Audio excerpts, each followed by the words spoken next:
তোমরা আছো বলেই আমি সব সময় হাসি খুশি থাকতে পারি। তোমরা আছো বলেই আমি একাকিত্ব কখনোই অনুভব করি না। তোমরা আমার সুখ, তোমরা আমার শান্তি। তোমরা ভালো থাকলেই আমি ভালো থাকি। তোমাদের সুখেই আমার সুখ। তোমরা আছো বলেই আমার মনে যত দুঃখ কষ্ট যা কিছুই থাকুক না কেন, আমি মন খুলে হাসতে পারি। আমার দুঃখ কষ্ট সব আড়াল করতে পারি তোমাদের সাথে হাসি খুশি থেকে। ঈশ্বরের কাছ থেকে পাওয়া শ্রেষ্ঠ উপহার হচ্ছে বোন। আর সেই শ্রেষ্ঠ উপহার ঈশ্বর আমাকে দিয়েছে। আমি অনেক অনেক ভাগ্যবান একজন মানুষ। আমার 5টা বোন, আর আমি সবার বড়। আমার বোনদের ভালোবাসায় আমি পরিপূর্ণ। আমার জীবনে দুঃখ কষ্ট যা কিছুই থাকুক না কেন, কিন্তু আমার বোনদের ভালোবাসায় আমি সত্যি একজন ভাগ্যবান মানুষ মনে করি নিজেকে। আমার বোনেরা আমাকে খুব ভালোবাসে। আমিও আমার বোনদেরকে নিজের সন্তানের মতো ভালোবাসি। গত 18ই মে ছিল আমাদের বিবাহবার্ষিকী। তো ওই সময় তো আমার ছোটো বোনের বিয়ে ছিল, আর বিয়ে উপলক্ষে সব বোনেরা তো একসাথেই ছিলাম বাবার বাড়িতে। সন্ধ্যায় আমি ওদেরকে সবাইকে নিয়ে একটু ঘুরতে বের হই। তো বাসায় আসার পরে আমি জানি না যে ওরা আমার জন্য কেক নিয়ে আসে।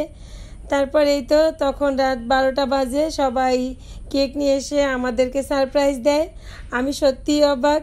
আর সত্যি এবার আমি এত এত এত খুশি হয়েছি যে এই বিশেষ মুহূর্তটায় আমার বোনেরা সবাই ছিল, বোনেদের বররা ছিল, মা বাবা সবাই ছিল। সবাইকে নিয়ে সুন্দর মুহূর্তটাকে উপভোগ করার সুখটাই আলাদা। আমাদের দুইজনের মাথার দিকে একটু আপনারা ভালো করে দেখুন। ওই সময় হচ্ছে আমার বোনের বিয়ে হয়েছে, তো আমার বোনের বিয়ের যে মুকুট ছিল ওইটাই আমাদের দুইজনের মাথায় পরিয়ে দেয় ওরা দুষ্টেমি করে। আসলে আমার বোনরা আমরা একসাথে যখন সবাই থাকি না, অনেক আনন্দ করি। আমরা একসাথে হইলে সমস্ত দুঃখ কষ্ট মনের যা কিছু আছে সব ভুলে গিয়ে আনন্দ করি। আমরা 6টা বোন যেন এক প্রাণ এক আত্মা।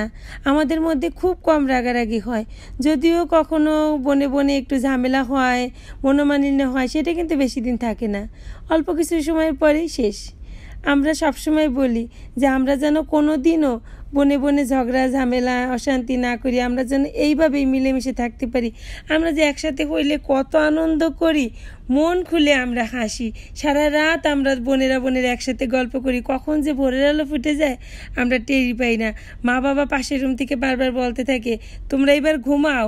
যখন দেখে যে আমরা ঘুমাই না, তখন তারাও ঘুম থেকে উঠে এসে আমাদের সাথে গল্প করে। তো আমার যখন বিয়ে হয় তখন কিন্তু আমার প্রত্যেকটা বোন ছোট ছোট ছিল। আমার একদম শেষের যে 2টা বোন স্মৃতি আর বিথি, ওরা ছিল একদমই ছোট। আমার স্মৃতির বয়স ছিল মাত্র 1 বছর, আর বিথির বয়স ছিল মাত্র 1.5 মাস। তো তখন তো আসলে আমার বিয়েতে ওই রকম আনন্দ হয় নাই, সব বোনেরা ছোট ছোট ছিল। কিন্তু এখন দেখেন আমার সব কয়টা বোন বড় হয়ে গেছে। আমার বিবাহবার্ষিকীতে কত আনন্দ, কত যে আনন্দ করে এইবার আমি কেকটা কাটছি ওদেরকে সবাইকে সাথে নিয়ে। এ যে কি সুখ, এ ভাষায় প্রকাশ করার মতো না। আমি ঈশ্বরের কাছে সবসময় একটাই প্রার্থনা করি, ঈশ্বর তুমি আমার বোনদেরকে সবসময় যার যার সংসারে সুখে শান্তিতে রেখো। ওরা সুখে থাকলেই আমি সুখে থাকবো। দুঃখ কষ্ট যা কিছু আছে সব তুমি আমাকে দিও। ওদের কষ্ট ওদের দুঃখ যেন আমার দেখতে না হয়। বড় বোনের ভালোবাসা মায়ের মতো হয়। আমি ওদের আমার ভালোবাসা দিয়ে সবসময় আগলে রাখার চেষ্টা করি। আমার ভাই বোনদেরকে আমি কিছু দিতে পারি বা না পারি, কিন্তু আমার ভালোবাসাটা ওদের সবসময় ওদের উপরে বটবৃক্ষের ছায়ার মতো থাকবে আমি যতদিন এই পৃথিবীতে বেঁচে থাকবো। তো আপনারা সবাই আমাদের সবার জন্য আশীর্বাদ করবেন, আমরা যেন এভাবেই চিরদিন সুখে শান্তি থাকতে পারি।